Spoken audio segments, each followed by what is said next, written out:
어서 오세요. 15번째 막을 올립니다. 그 후 1년이 지난 후 단은 아주 초라한 몰골로 돌아왔다. 토실하던 얼굴이 깡말라붙어 눈이 퀭하게 들어가고 광대뼈가 툭 붉어진 사나운 몰골이었다. 팽영감은 그런 단이를 보고 처음으로 화를 버럭내었다. 이놈아, 이게 무슨 꼴이냐? 도대체 1년 동안이나 뭘 한 거냐? 도인께서 별자리를 연구한다고 했어요. 그거 예사롭지 않은 일이지요. 뜻밖이었다. 단의 목소리는 예전과 달리 굵고 청아했다. 눈빛은 초롱초롱 빛났다. 별자리라니? 그게 뭐냐?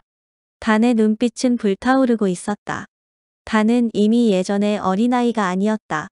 키도 훌쩍 자라 어른과 비슷했고 어깨와 팔도 굵어졌다.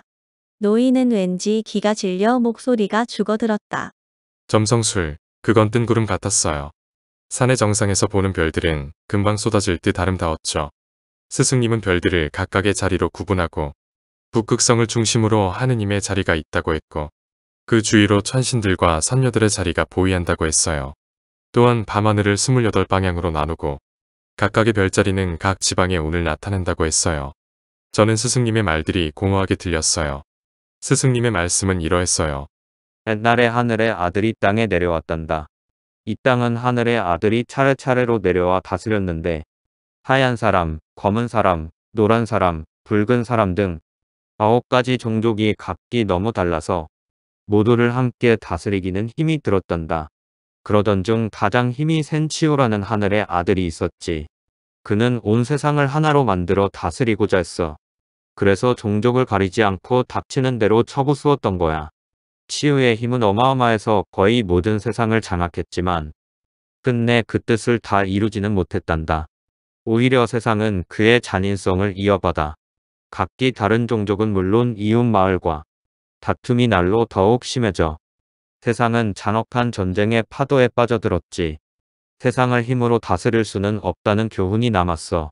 그 후로 세상은 줄곧 피바람의 회오리 속에 이어져 왔는데 하늘은 그런 지상세계가 너무 걱정스러워 큰 위험이 닥쳐오면 별자리로 계시를 내린단다.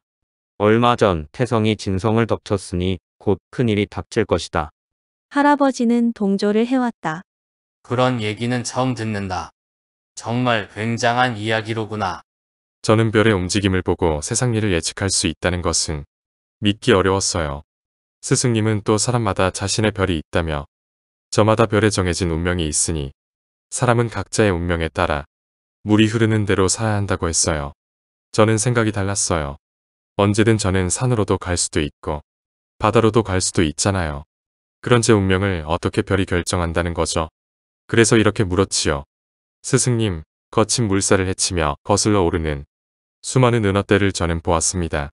그들은 해오라기가 바로 머리 위에서 동료들을 잡아먹고 있어도 전혀 굴하지 않고 계속 그 물살을 거슬러 뛰어오르고 또 오르고 있었습니다. 그것은 왜 그렇습니까? 이놈아, 물고기가 물속을 마음껏 헤엄치는 게 당연하지 않으냐? 스승님의 대답에 저는 미물도 어떤 목표를 향해 물을 거슬러 오르는데 사람이 왜 물이 흐르는 대로 살아야 합니까? 하고 생각했지만 더 묻진 않았습니다. 스승님 말씀의 깊은 의미도 알기 때문입니다. 세상이 물이라면 나는 물속을 헤엄치는 삶이죠. 헤엄을 처음 배울 때 물과 한 몸이 되지 못하고 물의 힘을 거스르다 나는 빠져 죽을 뻔했지요.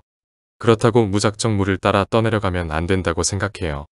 은어처럼 물과 한 몸이 되어 내가 가야 할 곳으로 힘껏 거슬러 가야 해요. 그런 생각에 이르자 스승님의 뒷바라지를 하며 보내고 있는 나의 긴 시간이 억울하다는 생각도 들었어요. 그래서 나는 비아냥거리듯 이렇게 물었어요.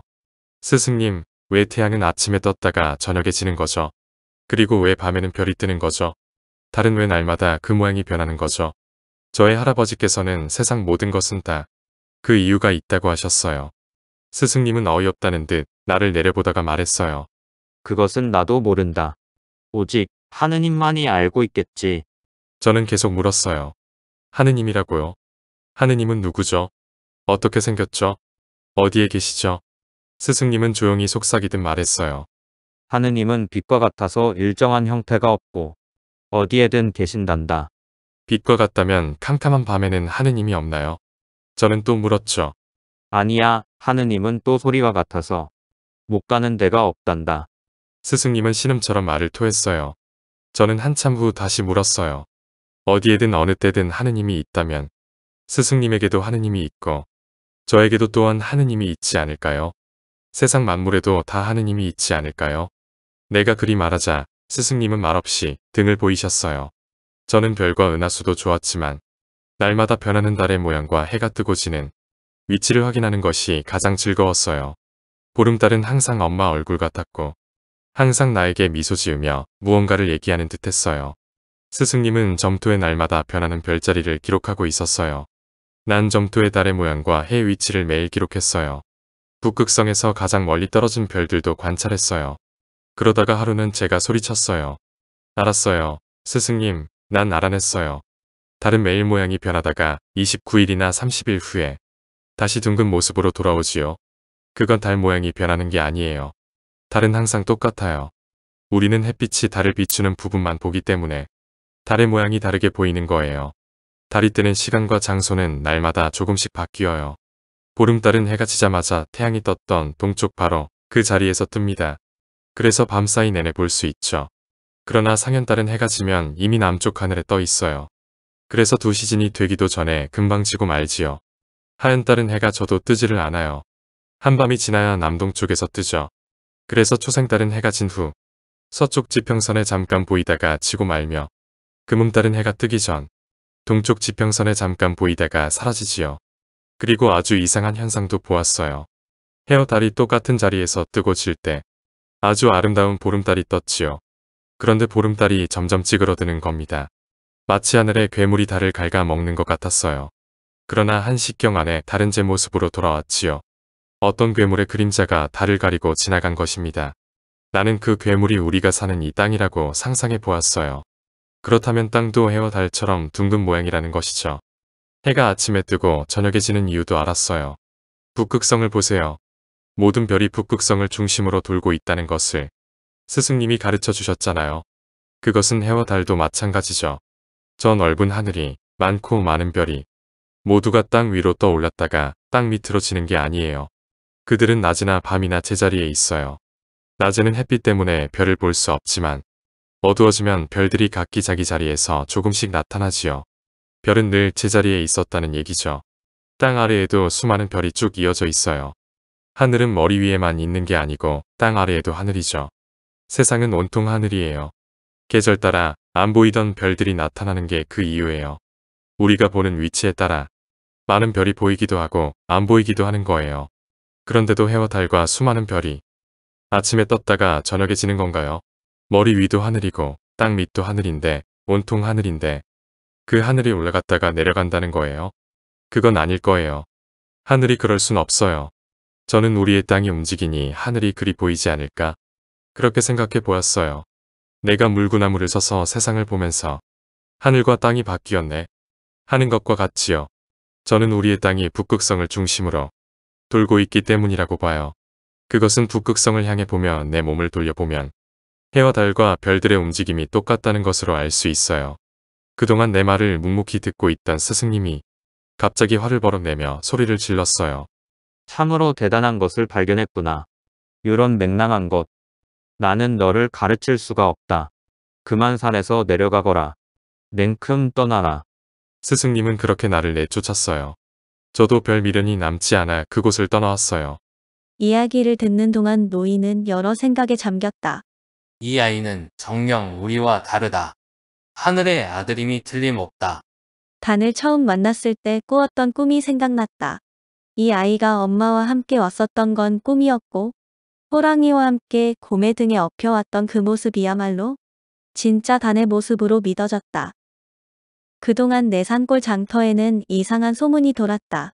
마하나 위도인 아성의 지병이 악화되어 위독하고 그 틈에 측근에 있던 노지 장군이 마하나의 전권을 마구마구 휘두른다는 것이었다. 그동안 오지 장군의 행적으로 보아 아성님은 곧 장군의 손에 죽게 될 것이라는 소문도 돌았다. 그 소문은 현실로 나타났다. 결국 아성 위도님은 승하하셨고 오지 장군은 그간 계획된 대로 즉시 마하나를 장악하고 아무 절차도 없이 곧바로 위도에 올랐다. 아성 위도님에게는 아물이라는 아들이 있는데 오지 장군은 아물이 아직 어리다는 이유로 스스로 위도 자리를 차지했다. 사람들은 당연히 마하나의 정통이 이어져야 하는데 한낱 다마촌의 촌장이었던 오지 장군이 소년으로 성장한 아물을 무시하고 위도에 오른 것은 크게 잘못되었다고 웅성거렸다. 다는 스승님이 하셨던 말이 생각났다. 태성이 진성을 덮쳤다. 앞으로 큰 일이 날 것이다. 오지 장군은 스스로 위도 자리에 올랐지만 민심이 심히 동요하자 불안해졌다. 이렇게 계속 마하나가 흔들리면 억지로 위도에 오른 자신이 위험해진다. 마하나 아이들이 이런 노래를 부르고 다녔다. 태성이 진성을 덮쳤다. 돌게 바람이 불어온다. 해일이 일어나 다가온다. 태성이 진성을 덮쳤다. 오지 장군은 북리 끝에 수시로 순나군과 백성을 모아놓고 이렇게 말했다. 신이 나에게 특별히 명하셨다. 기울어 가는 마하나를 바로 세우라. 승량이 같은 주변 마을을 경계하라. 하늘이 나에게 특별히 명하셨다. 오지 장군은 신을 굳게 받드는 사람들의 믿음과 주변 마을을 적대하는 감정을 부추겨 자신에 대한 부정적 생각을 잠재우고자 했다. 그러나 아무리 살아있는 한 사람들의 동요를 막을 수 없음을 알았다. 그는 아물에게 신성을 모독했다는 죄를 씌워 제거하고 한편으로 속히 전쟁을 일으켜 민심을 돌려버리기로 했다. 곧바로 하버니와 마하나 간의 갈등이 빈번해졌다. 작게는 푸른 오리강에서 크게는 바다에서 고기를 잡을 때마다 서로 간 다툼이 끊이지 않았다.